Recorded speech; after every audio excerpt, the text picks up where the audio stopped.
이건 이제 약간의 여담 성격이 있는데, 나중에 다시 소크라테스 철학을 좀 더 본격적으로 할 때, 얘기가 다시 될 거라서 미리 좀 말씀드립니다. 아까 얘기했던 것처럼,希腊의 동성연애 문제인데, 아까 얘기한 것처럼,希腊사람들이, 그러니까 뭐, 이제 우리 기독교적 세계관에서 볼 땐 도저히 잘 이해가 안 되는 건데요. 그러니까 동성애 문화가 굉장히 융성까지도 그렇더라도 상당히 성행했고, 그래서 성인 남자 한 60% 정도가 동성애에 가담했을 거라고 봅니다.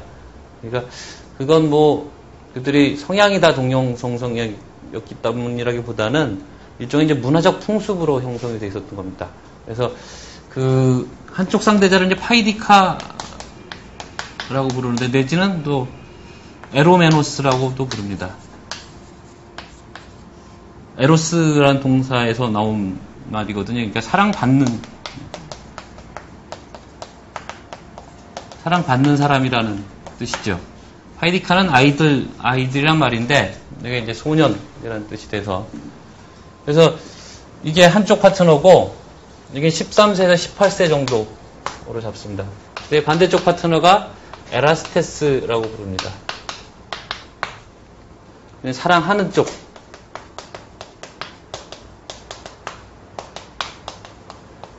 그래서 그리스의 화병이나 뭐 도자기 같은 데 보면 이들 뭐 풍경을 담은 그림들이 굉장히 많아요. 뭐 닭 한 마리 이렇게 애한테 갖다 주는 이렇게 이따가 물레방가 뒤에서 만나자 이런 얘기를 이제 주고받. 그리고 뭐 파이다고고스라는 말이 있습니다. 교육이라는 말로 쓰는 페다고지라는 말의 어원이 된 말인데,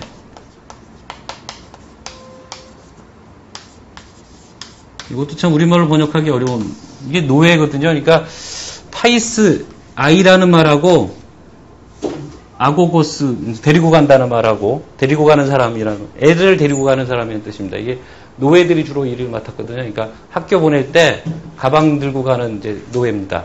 또 학교 파하면 집으로 데려오고, 이 파이다고고스 중에 한 임무가 이 에라스테스의 유혹으로부터 애들을 지키는 일이었거든요. 아저씨들 와서 찝쩍거리지 못하게 하고 이런 거였거든요. 이게 이제 나중에 학교로 데려가는 이제 노예의 신분에서 점차 선생의 뜻으로 바뀌어지게 됩니다. 이 페다고고스란 말이. 여기서 이제 페다고지라는, 교육학이라는 말이 이제 여기서 나오게 되죠. 어떤 이런 일화가 있고, 그래서 이게 관계라는 게 아까 얘기했던 에로스라는 말이 필리아라는 말과 비슷하면서도 다른 한 가지 특징이 바로 이제 그겁니다. 에로스라는 말은 일방적인 사랑이에요. 그러니까 에라스테스만 파이디카를 사랑하는 겁니다. 파이디카는 에라스테스를 사랑하면 안 돼요. 이게 풍수입니다. 이게 일종의 불문율이죠. 이게 이렇게 가면 굉장히 이상한, 이거야말로 이제 풍속을 해치는, 그리고 굉장히 이제 뭐라고 해야 되나, 이것도 일종의 히브리스죠. 파이디카가 에라스테스를 좋아하면 안 됩니다. 좀 냉담해야 되고, 그래서 얘는 결정해둔 게 에라스테스로부터 자기가 무엇을 받으면 그 사람에게 호의를 보여줄 것이냐. 카리스라는 말을 호의라고 번역을 하는데, 이제 파이드로스라는 플라톤 대화편에 보면 이제 그 얘기들이, 에라스테스가 이제 파이디카를 꼬시는 얘기가 나오거든요. 그래서 뭐 파이디카에게 사랑을 보여주면 안 된다, 그러니까 카리스를 보여주면 안 된다 이런 얘기를 하는데, 카리스는 이게 결국은 에라스테스가 자기에게 주는 선물이나 또는 이제 그게 철학적인 관계로 가면 이제 가르침일 수도 있습니다. 이런 것들, 인격적 감화 이런 것들에 대해서 그 반대급부로 카리스를 보여주는 거거든요. 이 카리스라는 게 우선 구체적으로 이제 육체를 제공해 주는 거고요. 아니면 이게 이제 에라스테스와의 종속적 관계를 맺는 거죠. 나는 얘의 파이디카다 이렇게 되는 거죠. 그럼 다른 사람들이 안 건드리죠. 이런 관계가 형성이 되고, 근데 이것도 이제 13세에서 18세, 이게 18세가 지나면 성인 남자가 돼서 정치적으로 참여할 수 있는 이제 의결권을 갖게 되는 성인 남자가 되죠. 이때 이후에는 이제 파이디카 관계를 갖고 있으면 안 돼, 이것도. 그래서 이 관계를 벗어나게 되면 에라스테스와 파이디카들은 이제 이런 사랑하는 관계에서 일종의 이제 정치적 후원자 배경의 구실을 하게 됩니다. 사회적 후원인 이런 구실을 하게 되는.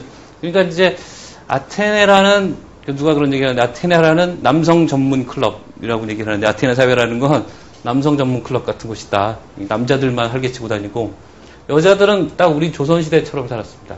그 시장도 잘 못 보러 나가고 그 내방 깊숙한 곳에서 주로 이렇게 배틀 같은 거 옷 짜고 옷감 짜고 뭐 이런 사회하고 시장 보러 나가는 노예들을 시키고 그만큼 이제 외간 남자들한테 얼굴을 보여주는 게 이제 별로 아름답지 않은 그런 곳이었거든요. 그래서 남자들만 활개치고 살던 곳이었고 그래서 남자들 간의 관계가 이렇게 형성이 됐던 것 같아요.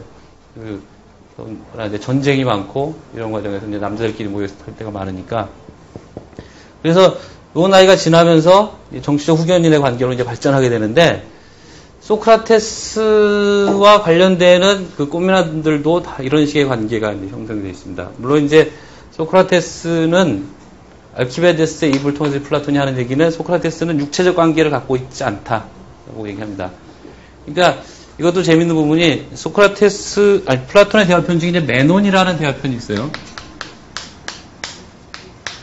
이 메논이라는 인물도 재밌는데 이제 메논이라는 사람과 소크라테스가 덕이 가르쳐줄 수 있는가를 얘기하고 있는 장면인데 사실 이 메논이라는 대화편을 당대 아테네 사람들이 읽으면 굉장히 재밌는 통속소설을 보듯이 볼 수 있는 부분 중에 하나가 메논이 역사적 인물이거든요.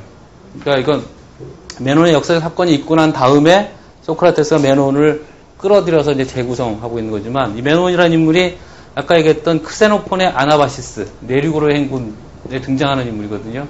그러니까 10,000명의 히랍 용병들이 퀴로스에게 고용돼서 그 내란 군에 참가해서 이제 내륙으로 수도로 쳐들어가는 도중에 첫 전투에서 퀴로스가 전사합니다. 자신들의 고용인이 전사가 하죠. 그러니까 돈을 받을 길도 없고 거기서부터 다시 히랍까지 돌아와야 하는 그런 여정이 생기는데 그 안에서 배신을 했던 인물이 메논입니다. 근데 메논에 대한 인물 묘사를 크세노폰이 하고 있는데 메논은 파이디카의 대상이 되는 쯤의 나이였고 근데 애가 수염을 기른 데다가 이 나이에 에라스테스 역할을 하고 있었어요. 이 파이디카가 있었어요. 자기보다 나이가 많은 거꾸로 된 나이가 많은 파이디카를 갖고 있었어요. 그래서 이거 아주 부도덕한 인물로 그려져 있거든요. 이런 것도 그렇지만 이 알키비데스가 플라톤의 향연에서 무슨 소리를 하냐면 자기가 소크라테스를 너무 흠모한 나머지 좀 더 내밀한 관계가 되고 싶었는데 소크라테스가 영 그 눈짓을 안 보내줬기 때문에 몸이 달았어요. 알키비데스가. 그래갖고 하루는 소크라테스를 집에 초대해서 저녁을 먹이고 자꾸 붙들어서 얘기를 시켜서 너무 늦었으니 자고 가라 이렇게 얘기를 했습니다. 그래서 소크라테스를 붙들어서 나란히 침대에 누웠는데 소크라테스가 얘기만 하고 영 아무런 반응이 없으니까 자기 옷을 덮어서 소크라테스를 이렇게 감싸 안았거든요. 근데 다음날 아침에 아무 일도 없었다. 그래서 굉장히 원통해하는 장면이 나옵니다. 아버지나 형제들이랑 잔 거랑 똑같았다. 그러니까 소크라테스는 자기가 알키비데스라는 인물이 갖고 있는 어떤 능력을 알아보고 근데 동시에 그가 갖고 있는 이제 불안정성도 간파를 하고 이제 그런 얘기들을 나중에 플라톤이 대화편에서 하게 되거든요. 너가 아테네인들의 아첨에 넘어가지만 않는다면 내가 너를 지켜주겠다. 이렇게 얘기하는데 알키비데스가 스스로 그 향연에서 하게끔 하는 얘기는 자기가 소크라테스의 그런 어떤 경건함 이런 그런 철학적인 깊이에 다 견디지 못하고 또 주변의 아첨에 넘어가서 결국 소크라테스랑 멀어지게 됩니다. 자기 스스로. 그러니까 그 아테네인들이 갖고 있었던 선입견에 대해서 플라톤이 얘기하고 있는 바는 그런 거죠. 크세노폰도 비슷한 얘기를 하고 있는데 오히려 소크라테스의 곁을 떠났기 때문에 알키비데스는 페류나가 되고 말았다. 이렇게 가는 겁니다. 그래서 우리가 이 관계에서도 재밌게 생각해야 되는 부분은 알키비데스가 이때 파이디카여야 하는 연령대인데 에라스테스가 됐다는 겁니다. 그러니까 소크라테스는 자기가 스스로 그런 역할을 하게끔 어떻게 유도하는 그런 분위기도 있는데 결국 이런 육체를 근간으로 한 히랍의 동성 문화에서 소크라테스가 새롭게 끌어내고 있는 관계는 이제 사제 간의 관계입니다. 그러니까 육체를 대가로 해서 뭐 서로 선물을 주고받는 그런 관계로부터 배움을 추구하는 에라스테스인 젊은이와 그 젊은이의 사랑을 받고 그에게 배움을 제공하는 선생의 관계, 이런 식으로 이제 히랍의 동성문화의 어떤 새로운 변형된 모습을 보여주는 게 이제 소크라테스의 모습이죠. 이렇게 하고 그렇지만 이게 사실은 우리가 조금 더 생각을 더 해봐야 될 문제는, 플라톤이 이제 이런 해석을 내리고 있는 건 분명한데, 그럼에도 불구하고 이를테면 플라톤 말고 다른 고대 작가들은 상당히 소크라테스를 호색한으로 묘사하는 그런 문헌들도 있습니다. 그러니까 여러 가지 전거들이 있는 건데, 그 중에 플라톤의 해석이 이제 이렇다는 거고, 알키비아데스와 플라톤이 놀아났다라고 보는 이제 작가들도 있는 게 사실이거든요. 특히 이제 소크라테스에 대한 아테네인들의 선입견을 아주 극단적으로 보여주는 인물이 아리스토파네스라는 이제 희극 작가입니다. 이 아리스토파네스라는 인물도 코미디 작가죠. 그러니까 상당히 이제 히랍 문화사의 중요한 인물인데, 아리스토파네스는 희극 작가이면서 정치적으로는 좀 보수적인 성향을 갖고 있는,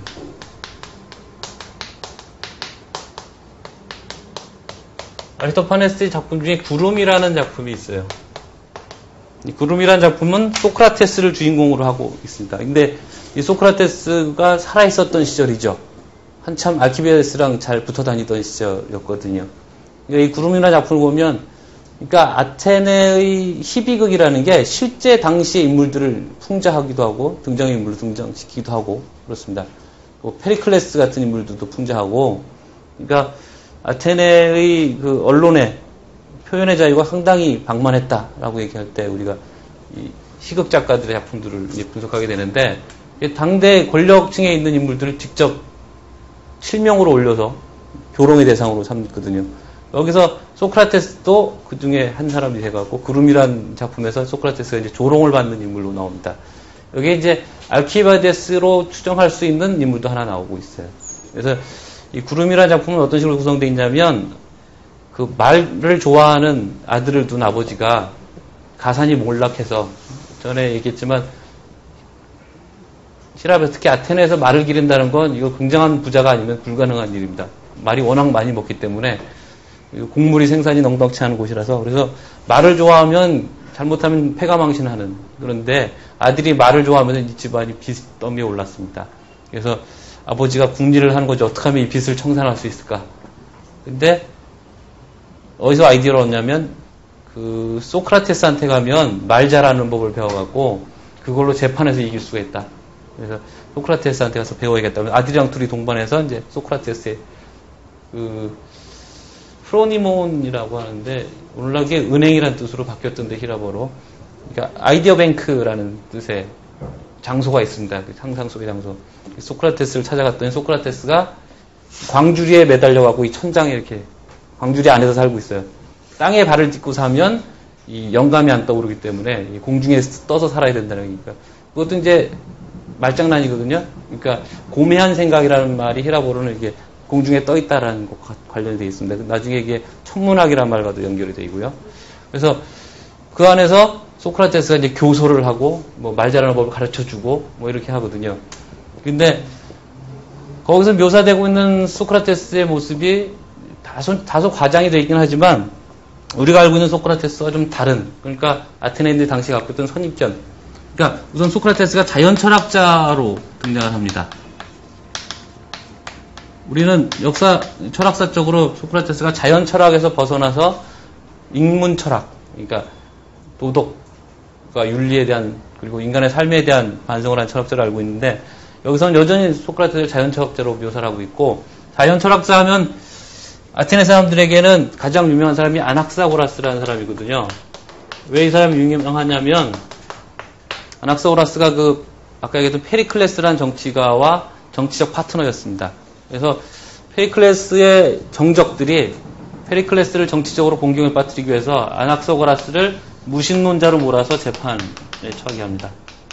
이 아낙사고라스는 사실 다분히 그런 경향이 좀 있는 사람인데, 그러니까 히랍 사람들에게는 그냥 제우스냐 아폴론뿐만 아니라 천체들 자체가 신이었어요. 태양, 자체가 신이요. 헬리오스. 우리는 아폴론 신이 태양 신이라고 하지만 헬리오스라는 말은 그냥 태양이라는 뜻인데 이거 대문자로 써서 그냥 신이라고도 합니다. 그러니까 천체가 그 자체가 신성이었는데 아낙소고라스는 돌멩이라고 그랬거든요. 해는 커다란 불타오르는 돌멩이에 불과하다. 이런 식의 얘기를 했기 때문에 무식론자로 볼 수 있는 근거 충분했죠. 그래서 무식론자로 몰아서 재판을 붙여서 사형에 처하게 했는데 페리클레스가 중간에 끼어서 이제 벌금형을 받고 나중에 탈출을 시킵니다. 아낙소고라스를. 그러니까 소크라테스를 이 부류에 넣는 겁니다. 자연철학자. 꼭 그러면 이제 무식론자라는 뜻이 되죠. 그 다음에 아까 그 구름의 그 아버지가 소크라테스한테 말 잘하는 법을 배우러 갔던 것처럼 소피스트로 보고 있습니다.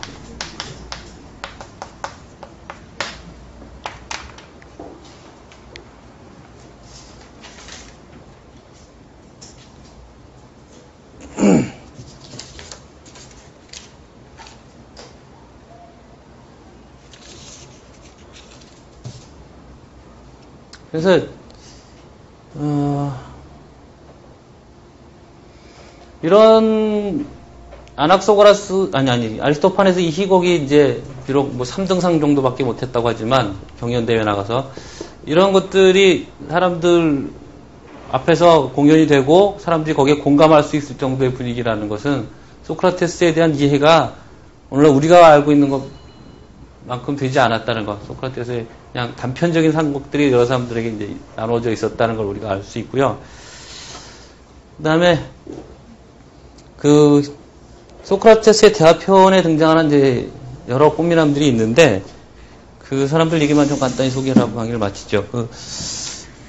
제가 아까 드렸던 그 자료에 보시면 뭐 라케스 소크라테스 관련 문헌 해제해 보시면 뭐 라케스에는 뭐 꽃미남이라고 등장하는 인물은 없고 카르미데스에 보면 이제 카르미데스도 이제 아까 그 얘기를 하다 얘기가 잠시 빠졌는데, 그러니까 소크라테스가 정신주의적인, 그러니까 그리스의 동성문화에 대해서 정신주의적인 해석을 내리고 그걸 이제 이끌었다고 얘기를 하지만 그렇지 않은 다른 문헌도 전해지고 심지어 플라톤의 책에서도 그 정도 어느 정도 혐의를 인정하는 듯한 대목들이 좀 있거든요. 그 중에 하나가 이제 카르미데스인데 카르미데스에 보면 소크라테스가 전쟁에 나갔다가 30세 중반 정도 시대인데 전쟁에 나갔다가 그 전쟁이 끝나서 고향으로 돌아옵니다. 고향에 와보니까 고향에 와서 집에 안 가고 어딜 가냐면 그 자기 친구들 만나러 체육관으로 갑니다. 그 당시 체육관이라는 곳이 이제 연애하는 곳이거든요. 그 젊은 애들 이제 벌거벗고 운동을 하게 돼 있어요. 올리브 기름 바르고 이렇게 멋있게 해갖고 그러면 이제 아저씨들 옆에서 침 흘리고 이제 그렇게 있는 그런 광경들이 아저씨들 직접 안 하죠. 나이도 좀 들고 그러니까 거기를 찾아갑니다. 가니까 크리티아스가 있어요. 아까 30인 정추 중에 한 명이라는 크리티아스가 있는데 오래간만이라고 뭐 전쟁에서 어떻게 했냐고 뭐 이런 얘기 하다가 이런저런 얘기를 하고 있는데 저쪽에서 이제 환한 빛이 비춰오는 카르미데스라는 어떤 젊은이가 꽃미남이 딱 있으니까 주변에 인물들이 쫙 모여있죠. 소크라테스가 가슴이 두근거리기 시작한다고 얘기를 합니다. 야, 쟤 누구냐? 그러니까 자기 사촌이에요. 카르미데스가 나중에 여기 30과등죄도 가담하거든요. 나 좀 다리 좀 놔달라고 이렇게 하거든요. 그러니까 크리티아스가 그러면 내가 건수를 하나 알려줄 테니까 네가 그걸 갖고 수작을 해봐라. 그래갖고 제가 요새 편두통이 심해서 머리가 아프다고 그러니까 그 얘기를 가지고 어떻게 접근을 해봐라. 그러니까 소크라테스가 알았다고 데려오라고.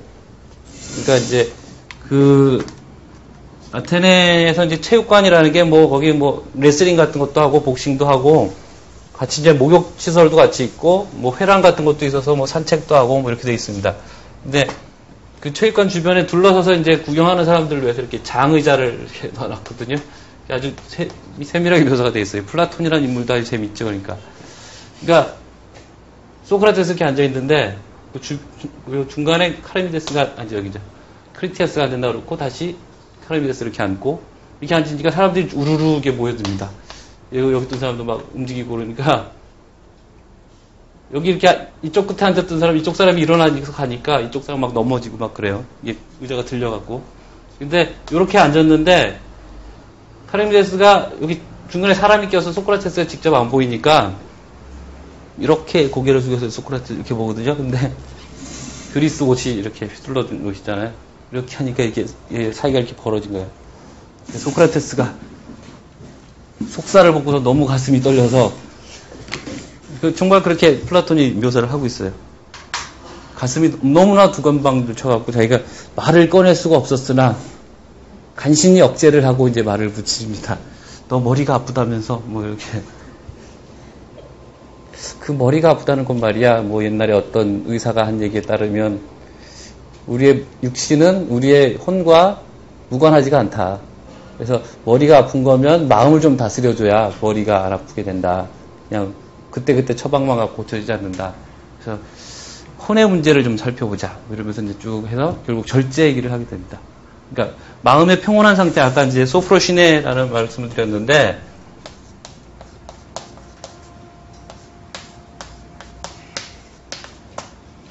이게 소프론이라는 말이 마음이라는 맛이고 시대를 합쳐갖고 이제 건강한 마음이라고 해서 붙였죠.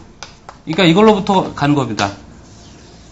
그러니까 육체가 건강하려면 마음이 건강해야 되는데 마음의 건강한 상태라는 게 뭐겠느냐.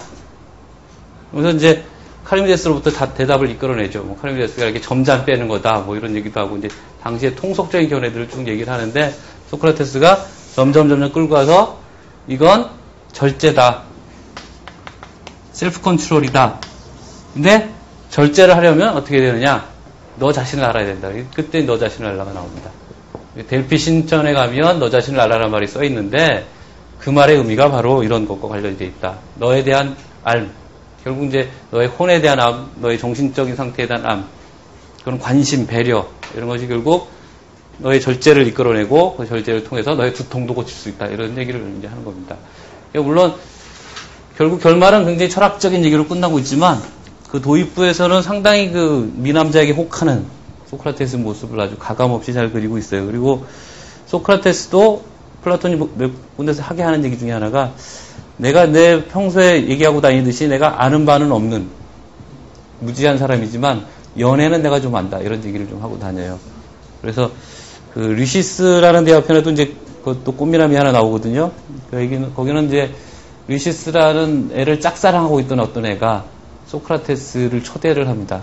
제가 어떤 애를 좋아하고 있는데 걔를 어떻게 하면 꼬실 수 있을까요? 그러니까 내가 어떻게 하는 건지 잘 보여주겠다. 그러면서 이제 걔를 데려와라. 그러면 리시스를 상대로 이제 얘기를 합니다. 필리아. 너희들 친구지간이라면서 친구지간의 필리아는 뭐냐? 우정이 뭐냐? 뭐 그런 얘기를 이제 하면서 그러면서 걔한테 어떤 걸 가르쳐 주냐면 그 네가 좋아하는 애를 너무 이렇게 받들어주면 애가 콧대가 세져서 안 들어오니까 애를 무참히 깨놔야 한다. 이런 식의 아주 통속적인 연애술을 가르쳐 주기도 하는 게 그때 소크라테스가 그 얘기를 하는 거죠. 내가 척 보니까 너 누구를 좋아하는데 내가 연애는 좀 알지. 뭐 이런 얘기를 하거든요. 그러니까 이게 사실은 소크라테스를 굉장히 철학적으로 해석하고 있는 플라톤이면서도 이런 부분은 일정 정도 양보를 하고 있습니다. 그러니까 그 플라톤의 해석의 틀 안에 잘 안 들어오는 부분이기도 하고요, 이게. 그래서 이런 얘기들이 플라톤만 가지고 소크라테스를 다 온전하게 이해하기 힘든 그런 부분이기도 합니다. 그래서 개인적으로는 소크라테스가 플라톤이 닮기에도 좀 버거웠던 인물이라고 보고 있고요. 그러니까 플라톤은 철학자였다면 소크라테스는 뭐 우리가 4대 성인이라고 꼽듯이 그러니까 공자 같은 아주 복잡한 인물에 비길 만한 굉장히 종교적인 측면도 강하고 그 다음에 왜 우리가 상식적인 인간으로서는 이해할 수 없는 행태를 보여주는 기인들이 있는데 그런 기인적인 풍모도 강하고 그리고 종교적인 심성이 굉장히 강력하면서도 그 아테네에 도래한 새로운 계몽주의 시대, 합리주의 시대의 세례를 같이 받고 있는 인물로서 그 종교적인 문제와 이 철학적인 문제를 같이 연결하려고 노력했던 인물로 저는 이제 보고 있습니다. 그래서 그런 얘기를 중심으로 해서 다음부터 이제 본격적으로 소크라테스의 철학의 얘기들 하나씩 접근을 하기로 하겠습니다.